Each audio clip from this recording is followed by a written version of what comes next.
Okay, so now that he is on the prone position, again, you want to do some skin rolling and some track. And let me show you the C bowing. C bowing is you make like a little triangle with your hands, and then you pull up. It's like you make a triangle and then you pull up. You're trying to warm up the tissues before you apply any oil. So this is something that you can, and I combine it with a skin rolling. And what it is your muscles, I mean your fingers are doing the walking up or down the skin. My thumbs are dragging and my fingers are doing the walking. Or like I said, you can do the C bowing. And you can also do some C's with your fingers. So the C bowing is you just lift and pull, or skin rolling to warm up all the tissues. And I'm not going to go into too much detail. I'm just showing you again. That's what you do before you apply the oil, okay? And then now you can also do some manipulations. You know, right now that his skin is still dry, I can grab his shoulder. I'm going to support at the coracoid process in the front, grab the scapula, and just roll it around. Just roll the shoulder around. Try to get some manipulation here around the shoulder joint. Okay, let me show you from the other side, see if I can do this one. You can see it maybe better. So what I'm doing is with my left hand, I'm cupping here, bending this arm just a little bit, grabbing here at the lower medial part of the scapula, and just moving that shoulder joint.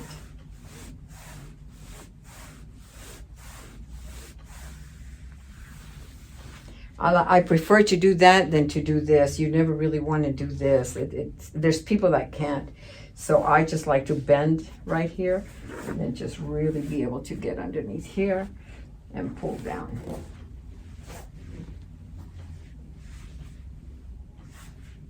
What I'm doing is I'm lifting with my left hand, and then with the right hand, I'm pulling down, just moving that shoulder joint. Moving, that's trying to get some movement right into that scapula. Look at how far I can lift his scapula up. Get to the rhomboids. So this is all done before you apply any oil. Move back to this side. So treat this one, lift.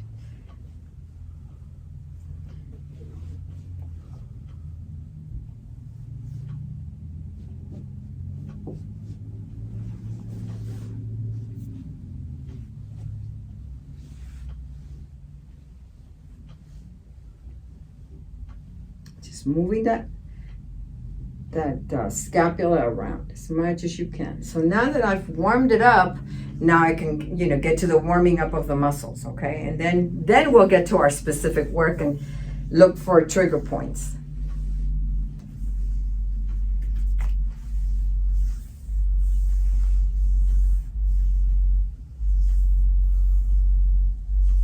You can treat the erector spinalis, but we're focusing today on the shoulder.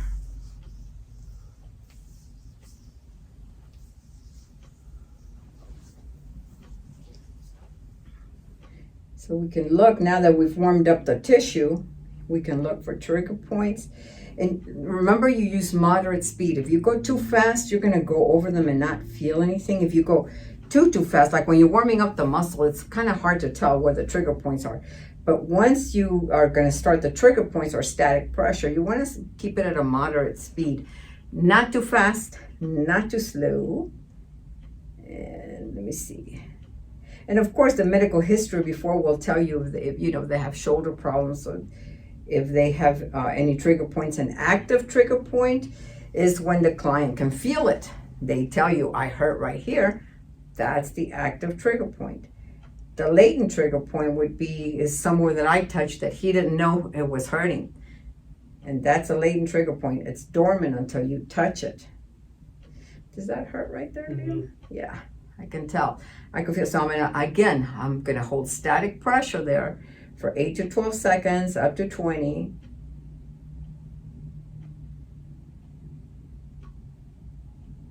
And a lot of times what I like to do is, I do a little bit, holding it static, I do a little bit of rotation. Did it go down a little bit? Or not really?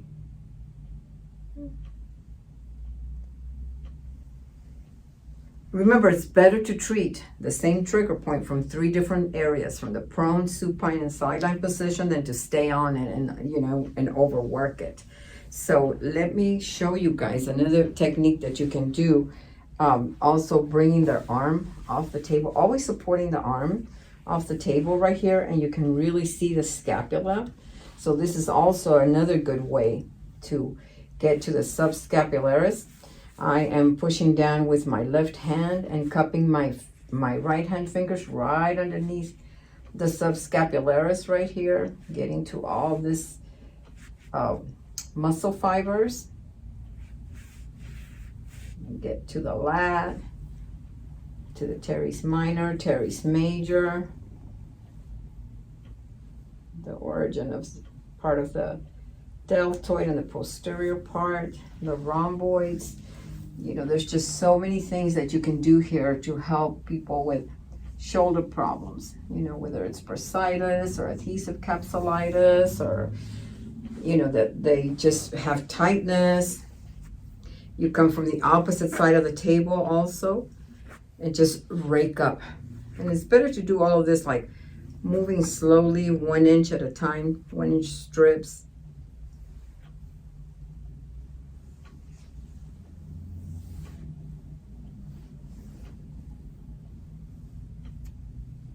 So let's suppose that I'm the trigger point I found on the right side, let's say it's on the same side. So I would come from this side, this trigger point that he had here, that was like a 4. I'm gonna find it again and get it from this side and see if it's released. Sometimes I can go back to the same trigger point, like 3. Oh, that's a bad one, huh? Right there. Oh, is that too much? Is that more than a 4?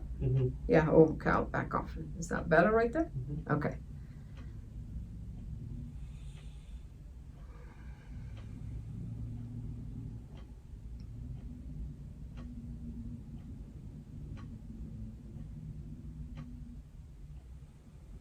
Okay.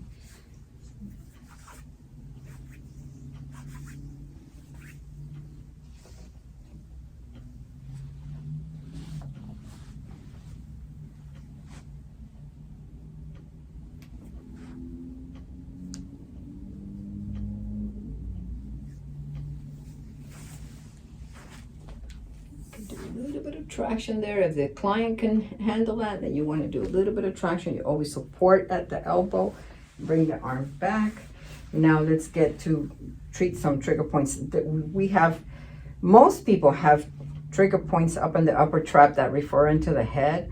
So you want to make sure and check now for trigger points in the upper trap. What I'm doing is I'm pressing with both my left and my right hand, my fingers towards each other, to check to see if there's any trigger points there. Or you can also, treat it just with one hand, except for now that my thumbs hurt me more, I use my fingers. Does that one hurt right there? Yeah. Okay, so I'm gonna hold that again, 8 to 12 seconds, ask them to breathe. And does this one refer anywhere else, or is it just right there? I think it refers.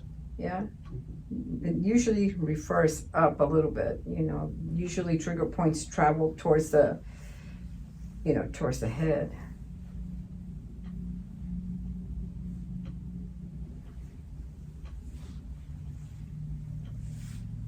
Okay, you can also, with my forearm, I'm pushing on the inferior part of the scapula, and so this brings up it laxes the muscles up here, and I can really get underneath and get the levator. This is a great one to be able to get to the levator scapula.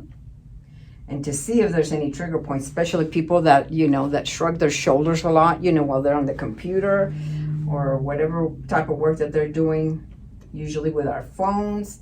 So you want to make sure and treat the levator scapula from this angle right here. Another one too is that you want to unfurl the upper trap. So this is what I'm doing. My thumb is on top, and with my bottom fingers, I'm moving them like this, like unrolling the upper trap.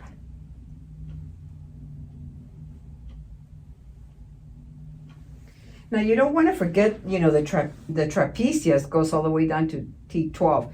And most massage therapists, I shouldn't say this, but I've found that when I've received massages that most people work the upper trap and they forget to work the lower, trapezius, the lower fibers and the medial fibers. So it's always good to feel where the trapezius is. And, and if not, you can have him go like Superman, but he's too relaxed. So you want to make sure and get underneath and get the fibers of the lower fibers of the trapezius too on both sides. You can go underneath, and if you find any trigger points, and he's got something going on right there.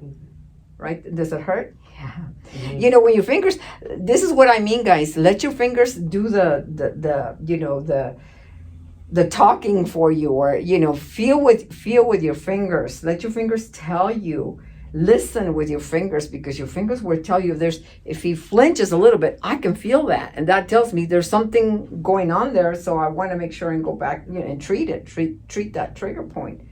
Is it referring anywhere? Or is it just no? That one's just right there. Mm-hmm. Okay.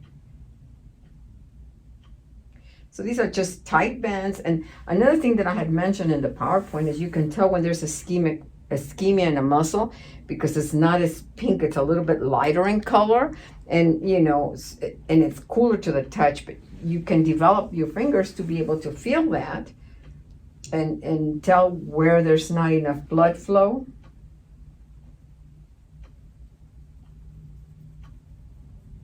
So remember, guys, first is you treat without any oil, you do the myofascial stretching, skin warming up, the skin rolling, the SIBOing.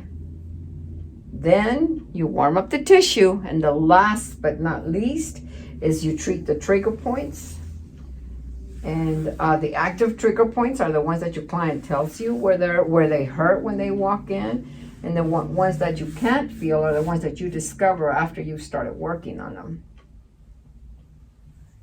And when they have trigger points, see, I can spend a whole hour, just treating one area. I can spend the whole hour treating the shoulder, because I'm going to get it from the sideline, from the supine, and the prone position.